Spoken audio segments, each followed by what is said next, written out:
Bom dia a todos! Hoje vamos aprender um pouco mais sobre raízes. Bem-vindos à nossa aula de ciências. Então, vamos lá.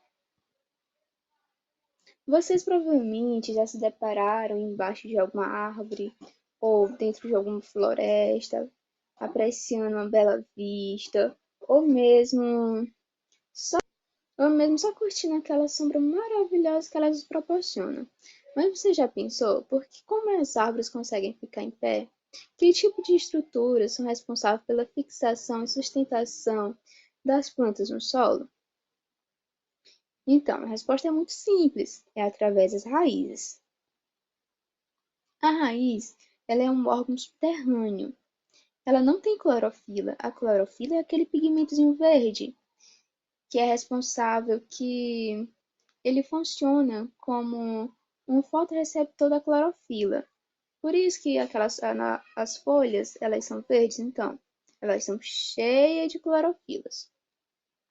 As raízes, elas são responsáveis pela fixação da planta e também pela absorção da água no solo, pela absorção da água e sais minerais do solo. Então, vamos à morfologia externa.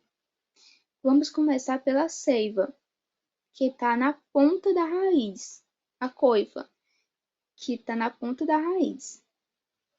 A coifa, ela vai proteger o meristema, que está situado na parte mais interna. Seguindo, chegamos à região lisa, ou zona de crescimento ou alongamento. Essa zona, ela vai provocar o crescimento da raiz. Por quê? Porque ela possui células que é responsável pelo alongamento. A partir do alongamento, vai vir o crescimento da raiz. Seguindo, chegamos à zona perífera, onde vocês podem ver esses diversas ramificaçõezinhas. Então, essas ramificações, elas são chamadas de pelos absorventes, que elas são responsáveis pela absorção da água, dos sais minerais.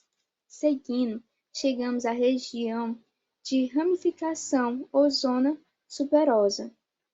Essa zona ela é formada por células, que é uma espécie de cera que vai estar presente nas ramificações das raízes.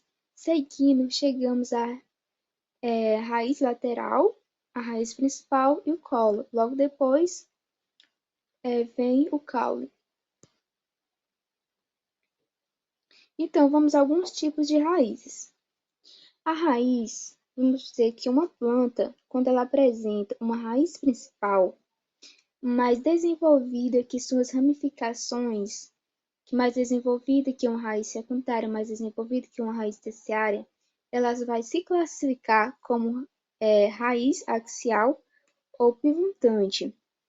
Esse tipo de raiz, ela é típica de eucotiledôneas. E esse tipo de raiz, ele é responsável pela sustentação de plantas de árvores de grande porte.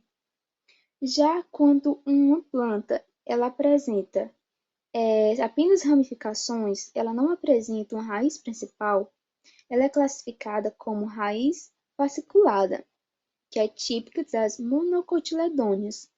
Exemplo, o pé de arroz, a grama. E esse tipo de raiz ele é importante para combater erosões. Já temos também a raiz advências. Esse tipo de raiz ele se desenvolve a partir do caule ou até mesmo de folhas. Por exemplo, o milho. O milho possui raízes advências.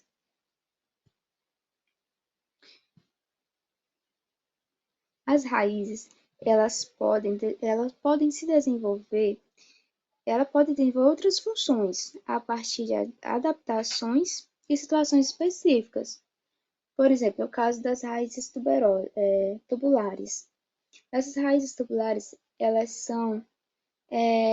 ajudam, né, no suporte da planta. As raízes tuberosas, elas estão presentes em árvores de grande porte. Já as raízes de suporte, elas também vão auxiliar na sustentação da planta. Só que plantas de pequeno porte, como o pé de milho. Já as raízes tuberosas, elas têm a função de armazenar o alimento. Por exemplo, é o caso da beterraba, é o caso da cenoura. Já as raízes respiratórias, como o nome mesmo já diz, elas são responsáveis pela respiração de plantas que estão submersas, plantas aquáticas, como no caso o manguezal. Já as raízes aéreas, ela vai absorver a umidade do ar, que é no caso das orquídeas. E também temos as raízes sugadoras, que são aquelas que estão presentes no caule, elas estão presentes no caule de outras plantas, e elas vão sugar toda a seiva da planta. E na maioria dos casos leva à morte dessa planta a qual ela está sugando a seiva, porque está tirando todo o nutriente dessa planta. Agradeço pela atenção de todos, tenham um ótimo dia.